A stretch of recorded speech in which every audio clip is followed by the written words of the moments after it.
Let's talk. It's an episode of No One Asked Us. That's how they start Really interventions. Yeah, well, that's kind of what this is going to be. This is No One Asked Us. He's Craig Choate. I am Logan Lee. We are recording this on Saturday, January 21st. I don't know when this will be posted. I assume it'll be posted later today, but wanted to go ahead and get this episode out of the way now. Illinois is not playing this weekend, men's basketball-wise, so we kind of had all weekend kind of figured this out. None of the playoff football games have started yet, so thought that this might be a good chance to do this. So we're going to go ahead and get this out to you here today. Before we get started, as always, follow us on all of our social media. At No One Asks Us Pod, at Craig W. Choate, at The Logan Lee, Facebook, Instagram, all that stuff. Like, share, subscribe to the show. If you're watching us on YouTube, hello, thanks for joining us. Craig is donning his new Bucky shirt that he is very excited to be wearing. Hell yeah. I'm happy for him. I've never been to Bucky. We just had this conversation offline. But I love it. I'm rocking I just gave a King hoodie, which I'm pretty proud of. There's a backstory to this shirt too, I'll tell you. On brand. On Very brand. Very on brand for me. As I have the tassel here over my shoulder. Like, share, subscribe wherever you're watching this. We really appreciate you. Illinois basketball played on Thursday night. I was unavailable to record a show, but I'm very happy for our friend Tyler Dixon to step in and co-host with Craig along for that game, for that post game. It's a game that I'm happy to have missed, but we're going to talk about the state of where things are with Illinois basketball here. I think that's going to be the bulk of this show. I know we've been doing post-game shows, so normally on this show, we try to keep our basketball talk to a minimum, but I think we kind of want to talk about some things. We want to see where each of us are at with the program right now, with the season as it's going. Things were going really well until Thursday night, so plenty to talk about there. Anything else? Oh, just some kind of housekeeping things. I'm going to be gone for a little while, so we probably won't have a regular show next week for you, and Craig will have some co-hosts lined up for at least a couple of the games coming up here. I'm hoping to at least be able to watch basketball games the next few days, but I'm going to be on a plane during a couple of them, so probably not going to see much. So hopefully whatever we talk about here will the positives will go ahead with the team, and they don't need my support. Craig, how are you? You feeling okay? You've been a little stuffed up and coughing since Christmas. Are you feeling any better? I feel fine. I still feel better. The cough is pretty much gone, except for when someone makes me laugh. When I laugh, it turns into a cough. I will do my best to not make you laugh. Yeah. So the cough is still there somewhat, but there's some like sinus drainage and whatnot. But I feel great. It's not holding me back from doing anything. It's just kind of annoying at this point. That's wonderful. I'm glad you're here. Happy early birthday to you. Thank you. Tomorrow, Sunday, is Craig's birthday. So we're not going to record this on his birthday. He gets the whole day off. Appreciate it. So do you have any big Cowboys. birthday? Do you have any that's your big birthday plans? Yeah, pretty NFL much. Playoffs. That's what it should be. Christy's schedule has got switched, so she has the weekend off for the first time maybe since we moved to Louisville. So she's off today and tomorrow, which just happened to be my birthday weekend. So that's good. We went to Top Golf last night with a couple friends down here. Actually, her cousin that lives down here. Might do dinner tonight, and then go back to his house on the big screen and watch the games tomorrow, and hope for a Cowboys W. That's wonderful. Well, have a great birthday. Hopefully we get your birthday weekend started off well with this show. Let's get right into this thing. Let's talk about Illinois basketball. Illinois basketball, just to kind of recap, was playing pretty well. We'll just pick it up from, we've talked ad nauseum about this season up to this point. Everybody's heard us discuss it. But I kind of want to do a stop and a reset type of thing. Mm-hmm. So just to kind of recap, Illinois started the season strong, hit their lull in December, and then things were going pretty well. They won 4 games in a row after the Northwestern game. They beat Wisconsin, they beat Nebraska, Michigan State, and Minnesota. You had to assume they were going to fall apart at some point, or at least not fall apart, but there were losses ahead. That was inevitable. But then they came home on Thursday night hosting Indiana, an Indiana team that has been struggling this season, had some injury issues, had fallen off immensely. I love going to Bracketologists, the website, and looking at the net ranking graph on each team just to kind of see, where things are. Like I'm looking at Indiana. They started the season 10 in the net, move all the way up to 8. And then, they had fallen all the way down to 37 on January 11th. They were a team that had been struggling of late. They lost 3 games in a row to Iowa, Northwestern, and Penn State, 2 teams that Illinois had also lost to. Then they beat Wisconsin, and then the big 15-point win in Champaign on Thursday. So let's kind of start with that game, I think. As I said, I did not watch the game. I watched the last probably 6 minutes or so. Considered going back and rewatching it, but I think I digested enough information to not have to do that. I think I know the story of the game. It was largely one individual and one coach that failed to adapt to the situation. Is that that's the text I sent you when you asked that is essentially the text you sent me, yes, but I've also gathered that information from other resources too. It wasn't just you. But yeah, I mean, that was Thursday night. Obviously you just talked about this whole thing with Tyler on Thursday night, but kind of give a brief synopsis of what happened in that game and what do you think the real cause of the 15-point loss was? Trayce Jackson-Davis. Right. Right. I said it in the post-game show. I came in confident. I was unusually confident for me because you know me. I feel like for the most part I'm a pretty realist, leaning more towards pessimist when it came to games. Like for the Nebraska game, even I was nervous about the Nebraska game at Nebraska, and they won that one by 25. But I was very confident heading into Thursday. Illinois was coming in 4 wins in a row, back at home, where they always, for the most part, seem to come out jacked up, ready to play, and it just didn't happen. I mean, they did the first 2 possessions. They get those 2 easy buckets, 4-0 lead. Indiana calls timeout, and that was it. From then on, it was over. And then there were no adjustments made whatsoever. So my takeaway from Thursday is I don't know that I feel much different about Illinois. Me and Tyler kind of talked about this, that they didn't play terribly. Trayce Jackson-Davis just did whatever the heck he wanted. So the one thing that they did do terrible was the way they guarded him. And it didn't make sense to me because our whole thing this whole offseason, when people were talking about how good Indiana's going to be and how good Indiana's going to be, they didn't add a whole lot to last year's team. And last year's team couldn't shoot the ball, couldn't really score other than Jackson-Davis. So why would you not take Jackson-Davis away from him and let Miller Kopp, let Geronimo, or let whoever else they threw out there try and beat you? Don't let the All-American try and beat you. Like, that's their one constant. I just didn't understand the scouting report or the thought process going into the game once it played out. Yeah, and I know Brad had a few things to say after the game about, as you alluded to, some of his reasoning and thoughts as to what he did, why he did what he did. I know it was said, I think Tyler made the comment on the show, and I think other people made the comment too. You're not going to run into that kind of night most nights. Right. Most teams don't have a Trayce Jackson-Davis. And most Trayce Jackson-Davises aren't going to put up the 30, however many points he had. When I turned the game on, as I said, it was about 6 minutes to go in the second half. I toyed with the thought of just starting it from the beginning and watching the whole thing, because up to that point, I did not even know the score. I didn't know anything. But I eventually just decided to just check the score, saw what it was, then I just turned it on. But as soon as I turned it on, the stat line that came up on the screen was that he was like 14 for 16 from the field. For one, he just didn't miss.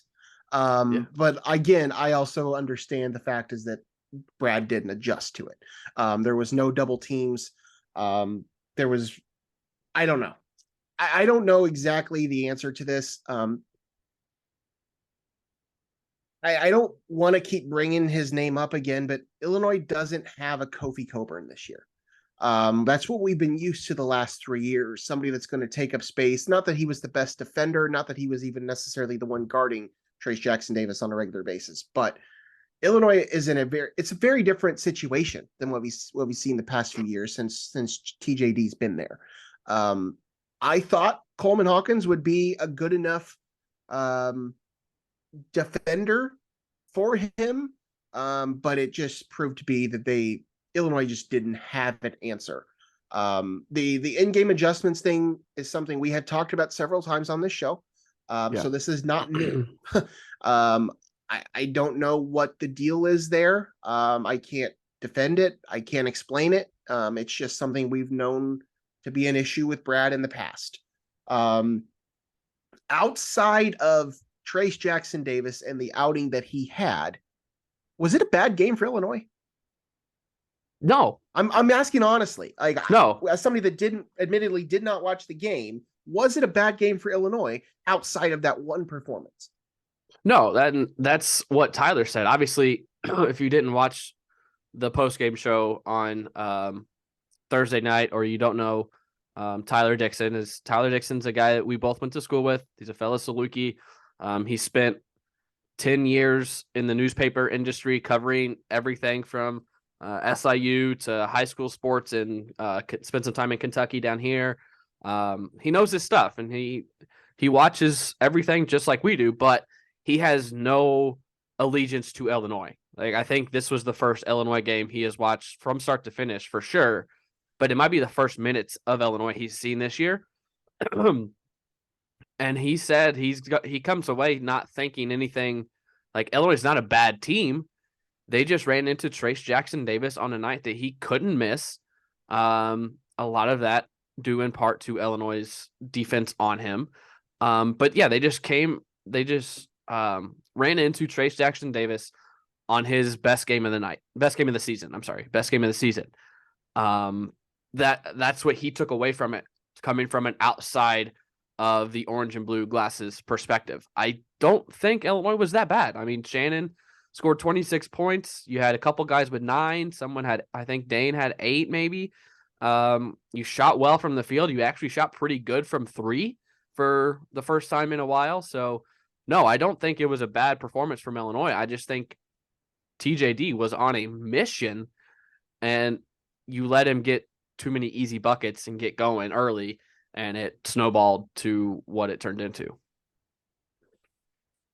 So let's kind of carry on this conversation into the conversation that we really wanted to have. We kind of talked about this after the Minnesota game. I think that you and I kind of wanted to have like a reset type of conversation, kind of assess the situation, assess the season. When we had that conversation originally, things were looking pretty good. And then Thursday happened. So you kind of alluded to this, but I'll just ask the question. Does that game single-handedly change your thoughts, your expectations for the rest of the season? From where you were even before, after the Minnesota game, we'll just say. Concerning what? The end goal of the season or the Big Ten? Oh, the Big Ten. The Big Ten. The way I see it, I think this team is capable of an NCAA tournament run, but I also think that a lot of that comes down to luck of the draw. So I'm not going to be concerned about that at this point. I'm talking just the rest of the Big Ten regular season with the state of where the Big Ten is now. We were looking pretty solid after the Minnesota game. You'd won 4 in a row. Things were looking pretty good. You thought you had a struggling Indiana team coming in at home. Obviously, that did not go Illinois' way. So at this point, 13-6 overall, 4-4 in the Big Ten. You have 12 games left in the season, all of them obviously Big Ten games. Where are you at? Where are you at with this team as of this moment right now?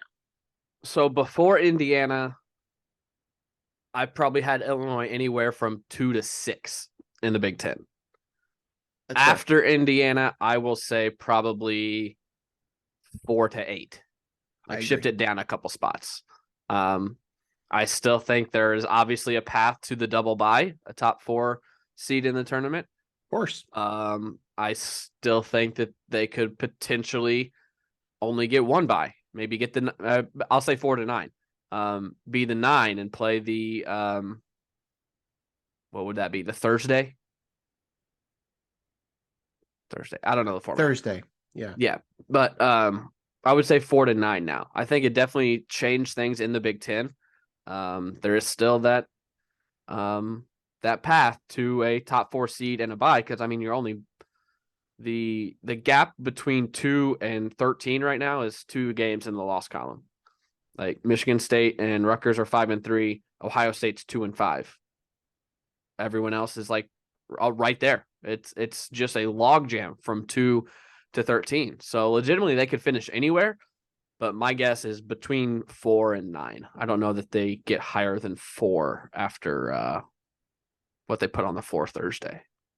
Yeah, it's not even necessarily after that game individually, because as I've said, I don't think that team. I don't think that game was really representative of the season as a whole. But the fact is, they have already started. We're only 8 games into the Big Ten season, and they already have 4 losses. Yeah, that's going to be tough to overcome. Now, that being said, I haven't even looked. The Big Ten standings. I'm looking at them right now. If whatever you need. Yeah, I'm pulling them up right now. So there's one team, Purdue is 7 and 1. Rutgers and Michigan State are 5 and 3. And then 1, 2, 3, 4, 5, 6, 7, 8, 9 teams have either 3 or 4 wins. So yeah, I don't. It's certainly possible. There is certainly still a path towards a double bye and a top 4 finish in the Big Ten. But the schedule ahead is challenging. We talked about it a week or so ago. There's not a lot of quote unquote guaranteed wins left. Yeah. Not that any game is a guaranteed win in the Big Ten, because Illinois has already lost to Penn State and Northwestern, who are 2 teams. I think there's one guaranteed win. Yeah, I mean, Minnesota's still left on the schedule at home, which you'd have to think would be a guaranteed win.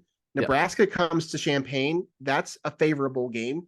After that, everybody else is in the mix for this thing. Even Penn State and Northwestern, who we've already lost to. And we're talking, yes, you still have home games and everything else, but going into the season, Illinois had a very favorable schedule. And they still do. I'm not going to say it's the toughest schedule left, but when you start the season with 4 losses, with one of those being to Penn State at home, one of those being to Northwestern on the road, and the Indiana, I mean, those 3 games. Maryland game, it is what it is. That's a road game. I'm not concerned about the Maryland game. I haven't been since that game happened. But those other 3 ones are going to be ones that you're going to wish you had back. But it is what it is. You can't look back at this point. You have to look forward. And it's not easy. It is not easy. The Big Ten, while it might not be as strong as it has been in some years, there's still a lot of pretty damn good teams here that could definitely trip Illinois up. So I agree with you. I think that after the loss to Indiana, I would probably lower what I thought as well. I do think, as I said, I think there still is a path to a double bye. But I think that it's probably more likely that we're looking at a 5 through 8 type of place in the Big Ten tournament, which isn't terrible. I mean, it's fine. It is what it is. And I think this team is at this point still a tournament team. So in terms of big picture NCAA tournament, I've said it in the past, and I said it just a little bit ago. I think this team is capable of making a run. I think they are talented enough to do it. We've seen them play that well, play that good against good teams. I mean, they beat a really good UCLA team, a really good Texas team, a good Michigan State team. Like, this team has shown up to play, but they've also ran into nights like this. So, you're going to get certain matchups that don't work in your favor. You're going to have bad nights. But right now, does this team have a Final Four level offense, defense? Is this a Final Four level team in any way at all? No. I have zero expectations for a Final Four. Before the season, we were second weekend or bust. Like, if Illinois doesn't make a second weekend, then really things aren't going well. I've even come off of that. At this point, get to the second round. Just get in, win your first round game. Brad did the transfer portal thing, and the roster construction didn't work this year to set you up. I don't. Can they get there? Yes. Can they get a Sweet 16, Elite 8? Yeah. Yes. But that is no longer this has to happen this year. Because I just don't. It's not, as of now. We still have 12 games left, but right now I don't expect a Sweet 16 like I did a month, 5 weeks ago. What do you think is the main reason as to why you say that? The offense. There's no flow. Terrence Shannon Jr. can take over a game if he wants to, but when he takes over a game, it's this, dribbling between the legs, breaking down the defender and pulling up for three, and he hits three in a row, and next thing you know, he's got 25 points. It's not like this is the ultimate comparison, and we've never seen another player go on a run like this. But there's no like Kimba from 2011 that can just take over. And that's what this team needs. The offense as a whole isn't the best. It's not great. Most of these wins are one player getting hot. Matthew Meyer getting hot for 4 games, averaging 20 points a game, getting some help from TSJ. This isn't the Illinois teams of the past 2 years where they just looked in sync on both ends of the floor and you kind of knew what you were getting.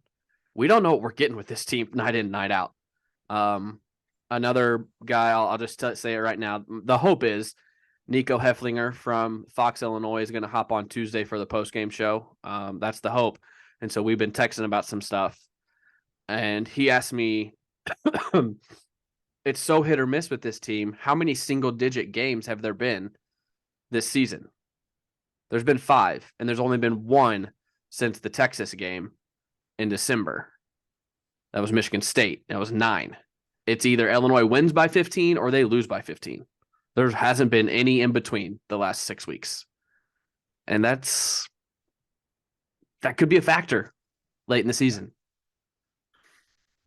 Yeah, no, I mean, we are learning a lot about the world of the transfer portal, of NIL.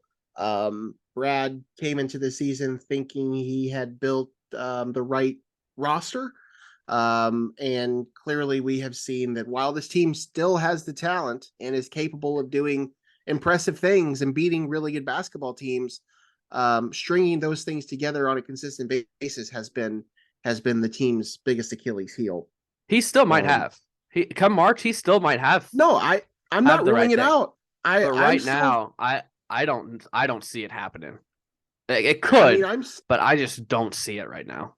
No, I'm with you. I'm still being a little optimistic, probably more optimistic than I should be, because I do think this team still has the abilities and the talent to do some things and surprise some people.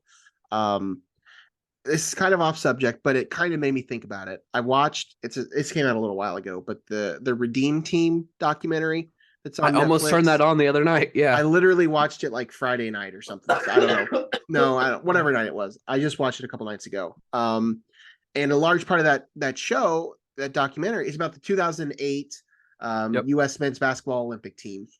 Team with LeBron and Kobe and Dwayne Wade and Carmelo and all those guys that Darren Williams, Illini was on that team. And they had struggled in the years leading up to that.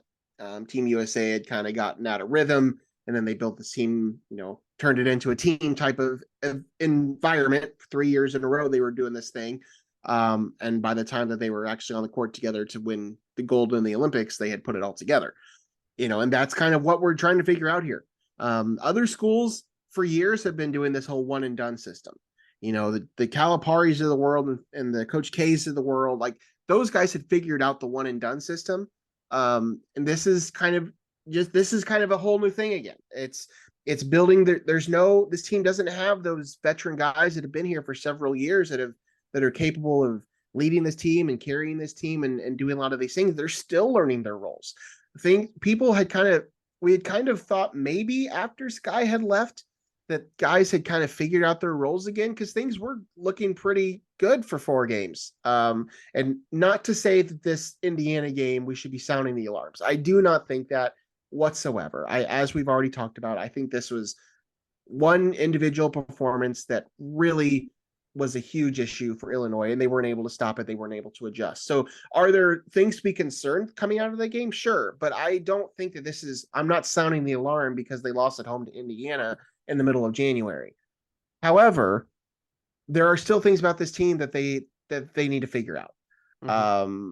They need to figure out how to adjust these situations, because Trayce Jackson-Davis is probably the second best player in the Big Ten this year.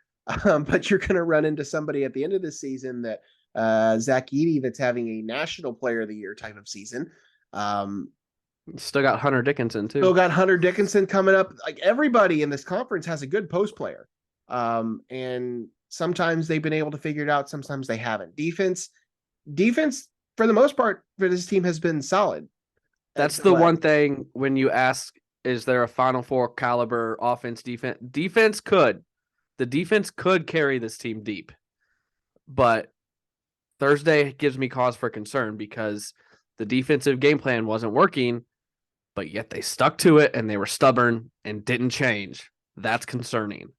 Okay, so at this point in the season, we're however many games through the season, 12 games left, 4-4 in the Big Ten. Let's talk about some of the positives, because there have been positives to this point. Contrary to how we've sounded for the last 30 minutes. Exactly. We've been very negative. We have been very negative. But I said it.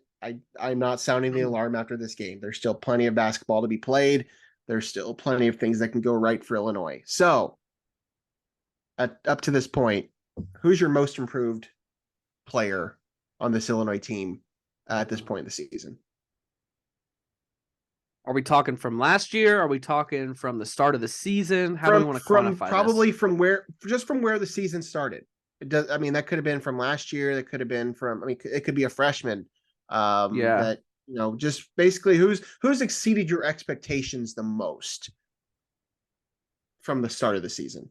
If put it that way. Wording it like that, there's one clear answer, and that's Dane Danger.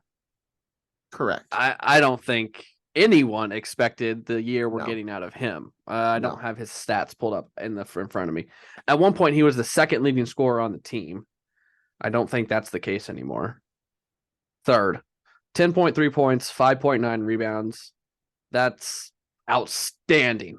I expected maybe 5 points and 3 rebounds. So he is doubling my expectations for him this season. And I've said it before. We've said it on our post-game shows. He does some stuff in the post that Kofi Coburn could only dream of doing. The quickness of that spin move, he went around Trayce Jackson-Davis at least twice. And TJD, like, his feet were in cement. He couldn't even move. But going back to Thursday as well, his first or second shot attempt, I think first, Jackson-Davis threw it into the third row. Just swatted it, and I think that got into Danger's head a little bit. He did finish with, I think, 8 or 10 points, but I think he got a little tentative after that for about 12 minutes, and then he hit a spin move and got a bucket, and then he hit another one not long after, so he got it back. But that block shot really got to Dane, I think, which caused a lot of the offensive struggles. But he's by far and away the one that has exceeded my expectations the most. Far and away. Yeah, that's the obvious answer. I think you can make a case for Sincere Harris to be a runner-up there, but I don't think it's really close. I don't think anybody expected Sincere Harris to play as much as he has. He hasn't done a lot on the offensive side of things, but defensively, he's been a huge part of this team. Really had a coming out party against UCLA. He's been a great addition to this team and a real surprise for me. On the flip side, not to be negative again, but who has been the most disappointing player Before to we this get point in the negative, season? before we go Oh, negative, I more do want to positives? say, for as good as he's been, I think Terrence Shannon has been better than I expected as well. Yeah, I can agree with that. I think that the thing about Terrence Shannon that is the most frustrating is just his inconsistency. We've talked about it a few times on the show before.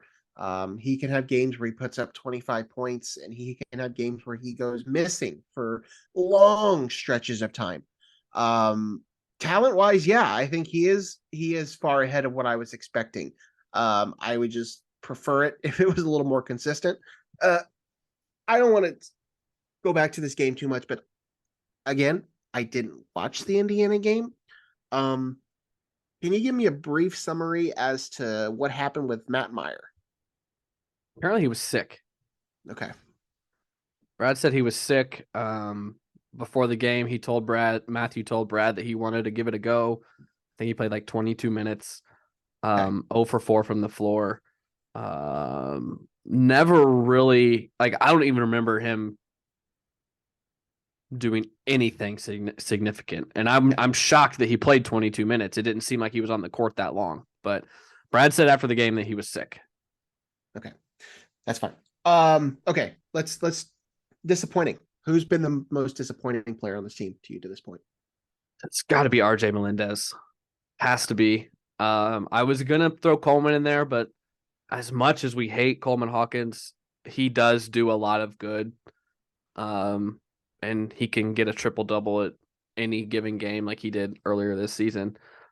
He's leading the team in rebounds and assists, so I don't think you can give it to Coleman Hawkins. You got to give it to RJ.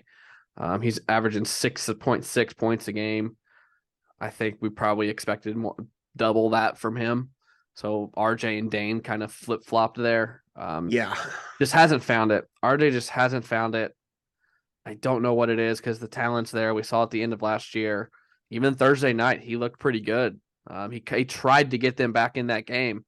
Got it down to close to 10 with like 12 or 13 minutes left with a 3 and a dunk, and they just couldn't get over the hump. But yeah, it's been a tough go for RJ Melendez. In the off season, I will admit, I had dreams and visions of sophomore leaps from RJ Melendez, similar to what we saw in the Big Ten from a couple guys last season. Um, that has been the furthest thing from actuality. Uh, I think he has been the player that has struggled with his role on this team the most. Would you agree with that? Is that crazy to say? A lot of guys have been trying to figure things out, especially at the beginning of the season, figuring out what their roles were. You can maybe make a case for the point guard situation because, Yeah. back when Skyy was around, there was a issue there, but I just don't know what role RJ is supposed to be playing on this team. If is he supposed to be the sharpshooter? Because I think he might be capable of being that, but he certainly hasn't been. Um, he's I don't know, and I don't think that's necessarily as simple as like this is your lane, stay in it, because he can still be an elite player and step up when other guys aren't on the court, I guess. But I don't know. That's just kind of been my theory with him. I just don't really know if he has known what his role is on this team. He started the season in the starting lineup.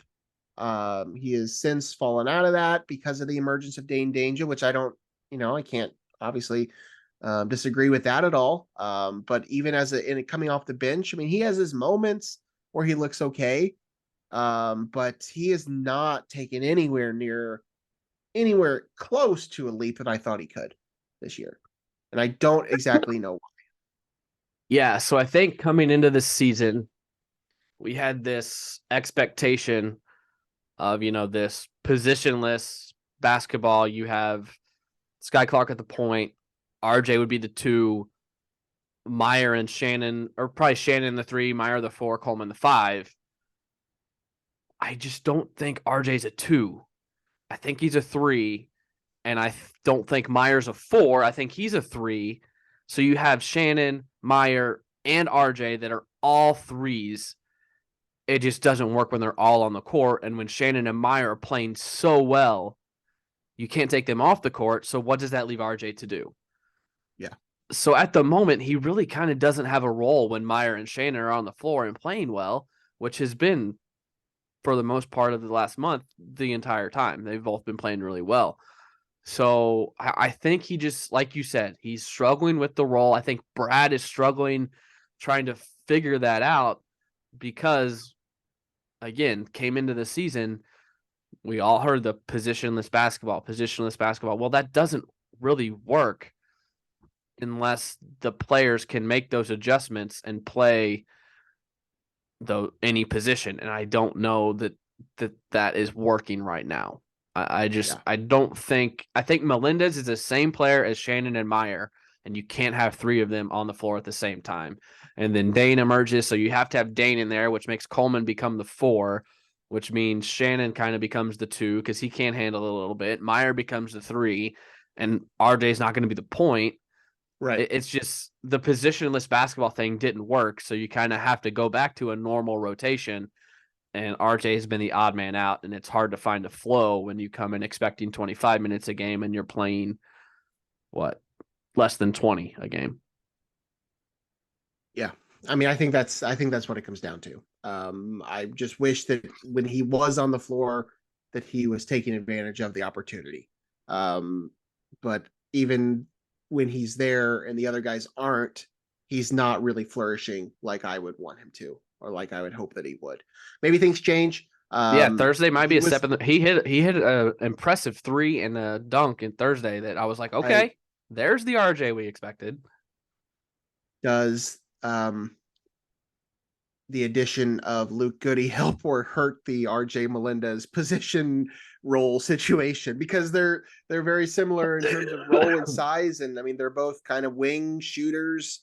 RJ can probably do a little bit more off the dribble, but I don't know. Again, this kind of goes into the whole composition of this team thing. I still think that you can make a case that this team is built for a tournament run and not for a Big Ten season, which is something I've been saying for months. And who knows, that could come to fruition. But this team also could not make the tournament, and it wouldn't shock me.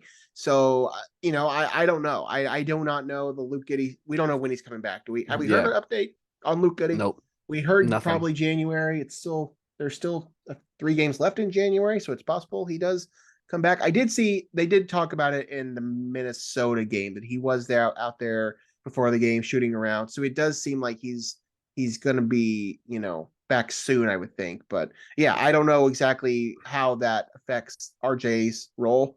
How, having another guy is good because they're playing, what are they playing now? 7, 8 deep? 8 deep? 8. Yeah. So having a 9th guy will help when you get into foul situation, especially, but he's another wing. And when you're not playing the positionless basketball like we thought they were going to be playing, how many wings is too many? Because I don't think this team really has a point guard. I think this team has 1 center and about 8 guys that are wings. I think that's really what this comes down to. Not that matters all that much necessarily, but I don't know. I'll be interested to see how things look when Luke Goody comes back. Yeah, I think there are 2 straight up guards, about 6 wings, and 1 big. Say that again. 2 straight up guards, Epps and Harris. Right. About 6 wings. But neither of them are point guards. No, that's why I said guards. Yeah, they're not 1 or 2s. They're 2s. 1s or 2s. Yeah. Wings are Shannon, Hawkins, Meyer, Melendez, Rogers, and Goody. 6. And then you got Dane. It's a big. It's a weird roster composition. And a lot, we've been talking for probably 40 minutes probably about this. I honestly think this all comes down to no true point guard. If you had a true point guard on this roster, roles would be set more. You would have someone that you know can initiate, control the offense. If you had, we've said it before, Andre Curbelo on this team, he would at least understand, hey, this is what we need to do. This is my third year in this offense. This is how this rolls. Let me take control for a second. Calm us down. I know that sounds opposite of what Andre Curbelo is, but a true point guard would have immensely improved the offensive flow of this roster. Yeah. And you got Andre Curbelo playing well at St. John's, and you got Brandon Podziemski averaging 20 points for Santa Clara. I know he's not a true point guard either, but I would really like to have him on this team as well. Yeah, he could help. Yeah, I don't want to get ahead too far, but I have to assume that the first thing Brad will be doing in the offseason will be looking for an experienced point guard to come in and help run this team. But that's a conversation for another day. Okay, last kind of point on this conversation that we kind of want to have. We didn't talk about the Skyy Clark situation much on this show, and I don't want to dive into all that now because that was weeks ago when all that happened. Yep.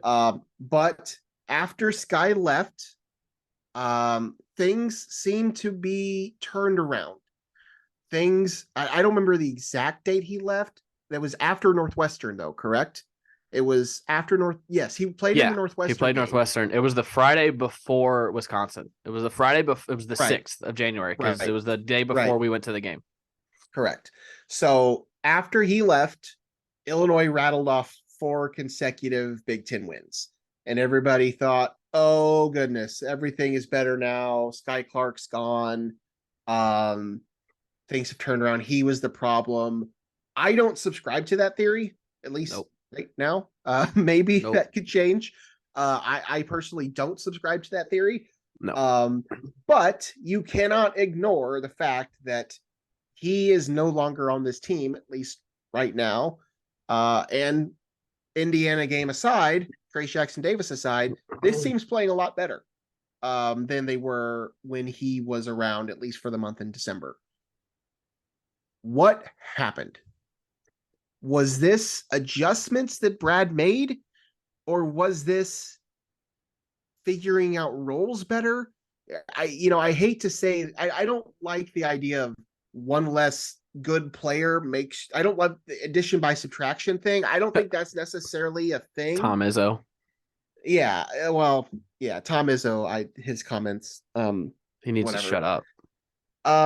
What happened? What's different about this team? Again, Trayce Jackson-Davis aside, from before and after Skyy Clark was suited up in the orange number 55 jersey. Illinois did not go on a 4-game win streak because Skyy Clark left. Correct. I agree with you 100%. That's not what happened. Skyy Clark was not the problem. The problem was the system Brad had in place. And it was a pure coincidence, 100%, and you will not convince me otherwise, 100% a coincidence that Skyy just happened to leave when the coaching staff decided, okay, we need to change things. I think after Northwestern, they realized the switching everything defense, the 94 feet pressure defense, it's not working. On offense, the spread, the motion offense, it's not working. We need to, on defense, we need to bring it back, get back into the drop coverage defense. Don't switch everything. Switch if you can, but don't switch everything. We're not going to press as much on defense. Offensively, we got to run sets. We can't just dribble it for 25 seconds and then get a breakdown 3 from Terrence Shannon from 30 feet. We need to run plays. We need to get Dane involved. It is just a pure coincidence that Skyy Clark was going through whatever he is going through at the same time that the coaching staff decided to switch their philosophies. 100% pure coincidence. This is not because Skyy left. Stop saying that. That's not what it is. Was there any positive thing that came out of Skyy Clark leaving that helped? Do you think, in your opinion? I'm just asking. I don't know that there is. I mean, it shortened the rotation. It shortened the rotation, allowed for people to play more, get more minutes on the court together. It's one less body. I mean, I don't think you really want to go more than 9 deep, which they were doing. That's kind of the max. So I think that 7 to 8 range is where you want to be. So now they're at 8, which is better. I mean, we've seen a couple of good games from Ty Rodgers since Skyy Clark left. Those are minutes he wasn't getting before. You know, it threw Sincere Harris in the starting lineup. Jaden Epps is now getting starter minutes, which I think he deserves. So I think it shored up the rotation a little bit, but I think that's the only positive because we've been talking about it for 30 minutes. The guard depth is just not there, and Skyy is the closest to a true point guard that this roster had. Right. Exactly. So no, I agree. I agree with you 100%. Which is par for the course on the show. We don't really disagree with much. No, we're not skipping Shannon. No, they're both in some hot water here lately. I'm with you. I don't think that Skyy Clark leaving was the reason things turned around. And I agree with you there. I do think that other than shortening up the roster, I don't think there was a lot of positive that can be taken from it. We don't know the Skyy Clark situation. We don't know. Oh, go ahead, Craig. After your thought, I just have something. So you can finish. Okay. I was going to say, we don't know the situation. We don't know if he's coming back, but no, he's probably not coming back now because they've added the scholarship position, right? Can he even come back now? How does this work? Because they filled all their scholarship. Well, he still had a scholarship. He hasn't left. He could come back. We don't know. He can come back. He can come back. I don't know. I just had a moment. He could come back. I don't know that he will. But he could come back. Go ahead. What's your point you wanted to make? It's kind of along those lines. Do you want him back? 1, do you want him back? 2, well, we don't want to speculate. So do you, as a Illinois fan, you've seen him play for 13 games. Do you want him back? 1, first part this season. Second part, if he wants to come back next year, do you want him back next year? Oh, 2-part question. That's good. I would like to have another body, especially somebody that is more capable of playing the point. But we already talked about you probably don't want to go more than 8 deep. They're already getting Luke Goody back here soon. That's tough. Honestly, it's tough. I mean, I want to say yes, I do want him back. I do think he's capable of helping this team, but I only want him to come back if he wants to be there. I don't know why he left. It's not been publicly stated. I don't know who knows this other than maybe him and his family as to why he left. I certainly don't want him back if he's not in the right headspace to come back and help this team. If he does come back, I'm not sure what his role is. I'm fine with Jaden Epps getting starters minutes. I'm okay if he comes off the bench because I don't mind Sincere Harris starting just for defensive purposes. If you don't have a point guard, you may as well start somebody that's going to play good defense against the better teams, the team's better players. That's kind of how I look at that. If he wants to come back and he's in the right headspace to come back and he can contribute, yes, I would like him to come back. As for next year, they need an experienced point guard, first and foremost. I don't know what this roster is going to look like next year. I kind of have this thing going in my head where I like to do like a power rankings of most likely to return. I haven't publicized this information and it doesn't need to be discussed, but I'm sure other people have these thoughts as well and probably can decipher for yourself who's probably coming back. So I don't know what the roster is going to look like next year. But first and foremost, this team needs an experienced point guard, and Skyy Clark as a combo guard with half a season of experience under his belt is not the answer to that. Does that mean that he can't come back and they still bring in somebody else? No, not at all. But that is what I would want first. I don't want him to come back and Brad say, okay, he's our point guard, because I don't think that's the answer. So that's where I'm at. That's probably a cop-out answer because I'm not sure I really answered either of your questions. But that's how I feel. Yeah, I think that I want him back. I think he has the potential to be a really, really good college basketball player. I think, at one point he was a top 25 player in high school rankings. You know, we've talked about it before. He went through some different schools in high school. He went through the ACL thing. It takes some time. It takes some time, and I can see where it can be mentally frustrating. And you got people in your corner, and you got people in this corner saying this, you got people in this corner saying this, and you're kind of in the middle, getting pulled both ways. So it can be tough. So I think he's probably going through some stuff right now that he needs to figure out. And like you said, if he gets his head right and he's in a good state, yeah, I want him wearing an Illinois jersey. I don't want him wearing any other college jersey. But if he wants to take his chance at a pro career, then yeah, go ahead and get that started and make your money. But I want him back. I think he can be a fantastic college basketball player. The talent is there. But like you said, next year, you've already got the new guy, Nicola Moretti, signed for next year. Mm-hmm. You've got Dre Gibbs-Lawhorn signed for next year. Nicola's a point guard. Lawhorn, Epps, and Harris are combos. If you want to add the transfer, that's already 5 guards right there. If you add Skyy, that's 6 guards. That's a lot. So next year is a little more of a question mark, but I would welcome Skyy Clark on this roster whenever he wanted to be on this roster. I think the talent is too great to tell him you don't want him back. That's where I'm at. I don't disagree. All right, let's talk about some of the numbers here real quick for Illinois basketball, and then we will move on to something else. As of right now, they are currently 32 in the net, 27 in the Ken Palm. Evan Maya has them 21, Bart Torvik 50, and the BPI has them at 26. All of those except Bart Torvik are up from the last show, full show we had. Bart Torvik, quite they've dropped. A range too. Yeah. The Indiana game is, I don't want to say it's an anomaly, but it was just kind of an interesting situation in the middle of the season. I'm not going to take a lot from it. It is what it is. But yeah, it just sucks that it was bracketology wise, because you need to win your home games. I know.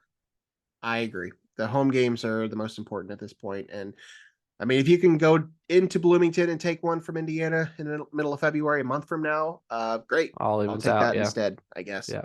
But we'll see. Bracketology wise, ESPN has them as a 6 seed. Fox, Mike DeCourcy has them as a 9. What are you laughing at, Craig? Go ahead. CBS has them as a 7, and then Logan, our resident bracketologist, has them as an 8 seed. That is what I'm laughing at. What? I know. Joe Lenardi, Jerry Palm, yes. Mike DeCourcy, Logan Lee. DeCourcy and 4 bracketology horsemen right there. What else do you need?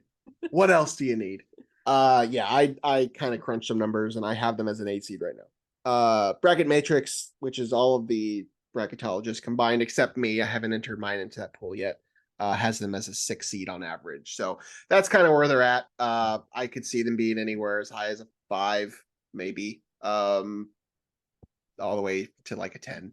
I think that's really where this team is. I know we've been talking a lot about this, but this is kind of what we told everyone that we were going to do. Probably it was before the downturn, before the Penn State game, I think. The get the hashtag ready.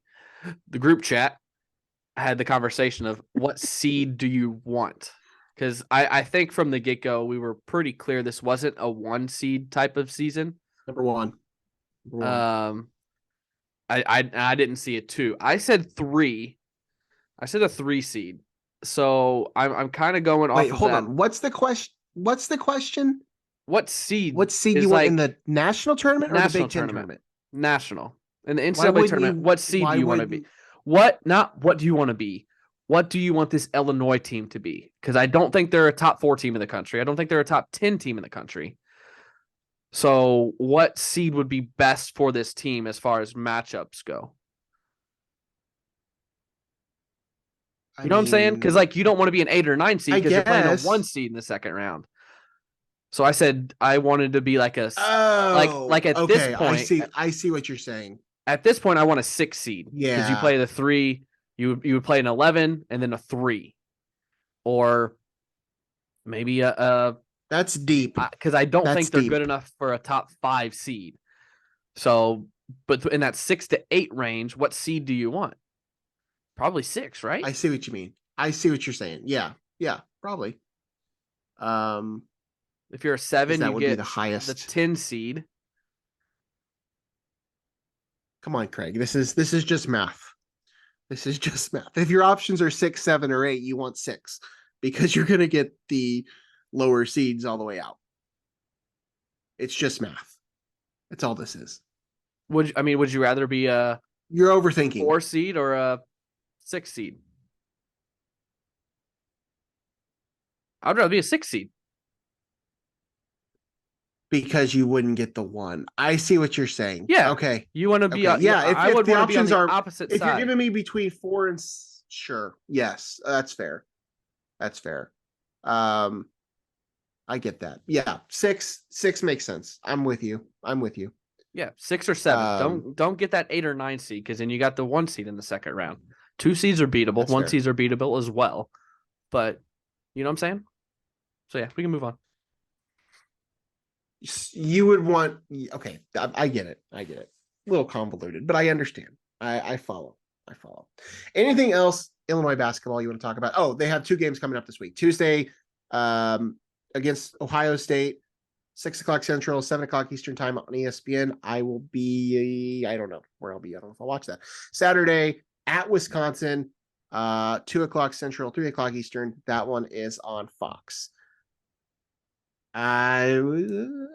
Prediction for the week? 1-1.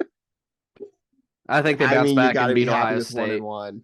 I think they'll probably lose. Yeah, you got to be happy with 1-1 at Wisconsin this week. Yeah. Would love 2 wins. Can't really afford to lose both of them. Neither of them are going to be easy. So yeah, hope for a win in there. And then you move ahead after that because you get Nebraska. All right. Now, anything else Illinois basketball related before we move on? Nah. We can. I think we've talked plenty about Illinois basketball. We don't even need to talk about the standings and all that stuff. We've already kind of touched on that. All right, let's kind of breeze through some of this other stuff. There are some important things to discuss, but we're going to kind of rush through them before we shut this thing down. Illinois women's basketball. In the most recent coaches poll that came out, they were up to, or in the AP poll, ranked 21st in the country. First time they had been ranked, and that was the first one, right? Or were they ranked one prior before that? They were ranked. We didn't have a show last week, so I'm getting all of my weeks confused. So either way, they're up to 21 in the AP poll, 23 in the coaches poll.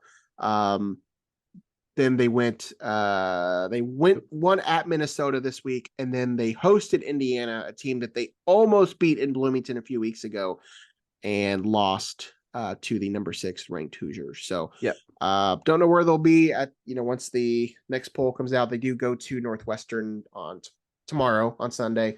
So have another chance in there to pick up another win, but they're playing really well. They are surprising most everybody. Shauna Green has got to be the leading candidate for Big Ten Coach of the Year. I would have to assume, turning around this team in the year that she has. I didn't get the chance to watch the Indiana game. No, it was not a subscriber. Yep. I've not subscribed to Big Ten Plus. But I think they only have like 2 or 3 games left on Big Ten Network. Everything else is streaming. It's unfortunate. But streaming is the world we live in. But yeah, I mean, this is good. That's a good team. Indiana is a very good team though, so you can't hold your head too low about that one. But you would have liked to have gotten that one, especially since it being at home. But yeah, they're playing really well. Happy to see what Shauna Green's doing there. Illinois football had a big week though. I don't remember when this stuff went down. I feel like it was like the 15th or the 16th. I just went and looked today, but I can't remember. Yeah. So what all happened this week? They had some guys come in, they had some guys go out. But I think the biggest news is the law firm. You're getting both your guys back, both Randolph and Newton coming back.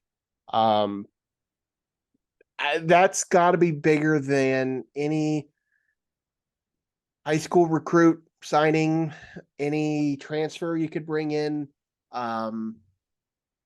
That's huge. I mean, they were the heart and soul of that defense. I mean, I know the secondary got a lot of the accolades, and you're going to see some of those guys drafted, but getting Johnny Newton, Keith Randolph back is huge for this team going forward.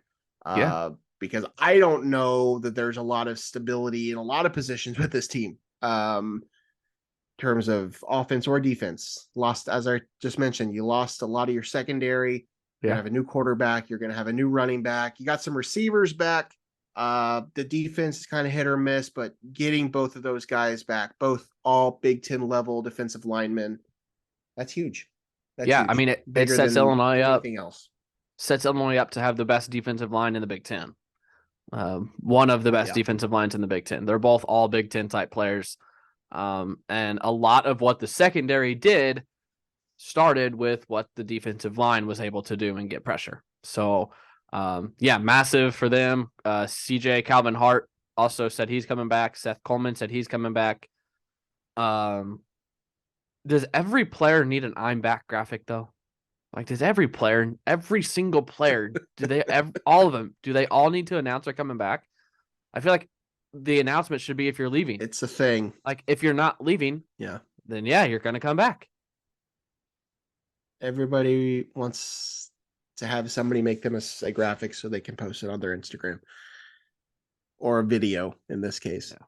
Yeah. With bad audio. Happy they're back. But yeah, I mean, it's huge. It's huge. So big news for Bielema to have both of them back. The law firm, as he has affectionately named them, it's huge. Devon Witherspoon is absolutely. I saw a mock draft that came out this past week that had him going like the top 10. Was it 6? I don't know who it was. I don't know. It was Daniel Jeremiah, NFL. Yeah. Yes. That's exactly who it was. Number 6. Yeah, I've seen him. That's crazy. I don't know that happens, but did not see that coming at all. He's every single scout is saying he's the best corner in the draft. Incredible.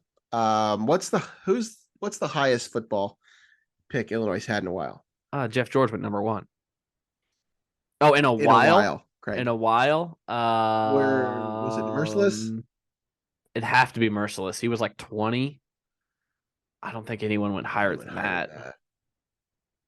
I don't know. I'll have to look at it. But that would be huge. I mean, that'd be good for him. But yeah, I'm looking at another one now where he's in like top 15. I saw another one where he was in the top 20. But yeah, he is shooting up some of these mock draft lists. 2 first-round picks in 2012. Whitney Merciless at 26. And can you name the other? Okay. I was thinking he was higher. Oh, God. I'll give you like 10 more seconds. No, I don't. It's a wide receiver.